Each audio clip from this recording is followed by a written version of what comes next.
Hi, happy Earth Day. Welcome to Learning with Miss Roseberry.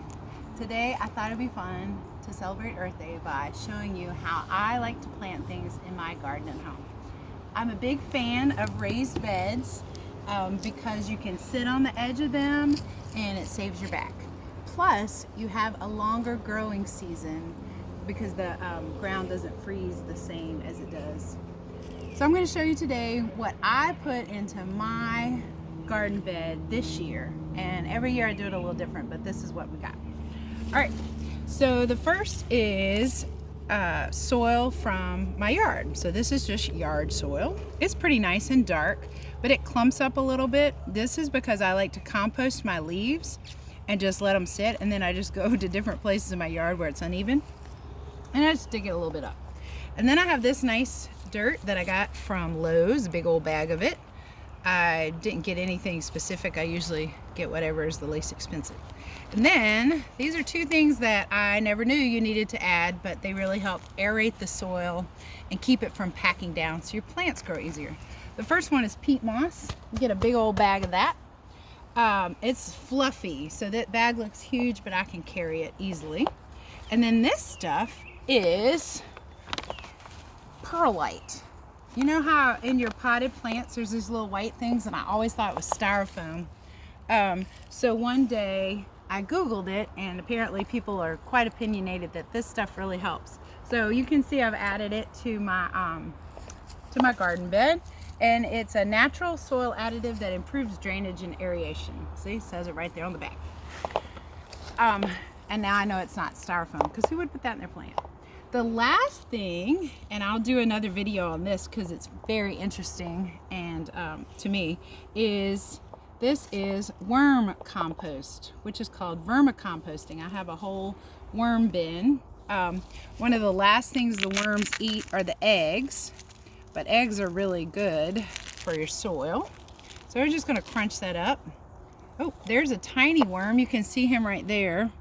This is what we're going to call acceptable loss, though. He's going in the garden. You don't want too many of those in your garden, though, because they will eat the earthworms. Those are red wigglers, which is what you use for vermicomposting. All right, so you got all that stuff, and then you just mix it up. There's no science to it. I don't measure. Some people might tell you ratios, but I just do it till it looks good to me. All right. So I'm going to save this because I'm also going to do a video for you on container gardening, and this will be a nice part for our container garden. All right, so I have my garden bed here. I have some things planted already.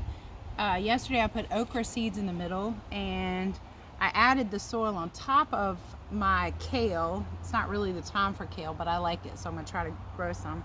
And some lettuce seeds over there. So I have cherry tomatoes, bell peppers, jalapenos, and right back there I have a volunteer potato plant that grew from an eye of a potato. So I'm going to show you how my mom showed me how to plant. This is the mammoth jalapeno. I love jalapenos.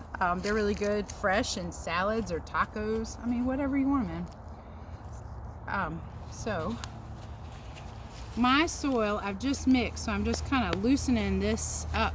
It's moist. They were watering it nicely. I will tell you that I don't worry too much about gardening. I just try it, and if it works, then I share what works, and if it doesn't, oh, you can see I composted, or I am composting, a big old nice apple. We're gonna put him over there. I doubt we'll grow an apple tree, but it could happen. Sometimes I put my compost right in the garden, so that's why you might see stuff in there. I think it just helps the nutrients. All right, so you loosen this up, and then you kind of hold the plant around the neck and tap it a little bit, and you can save that container to start a new plant if you want.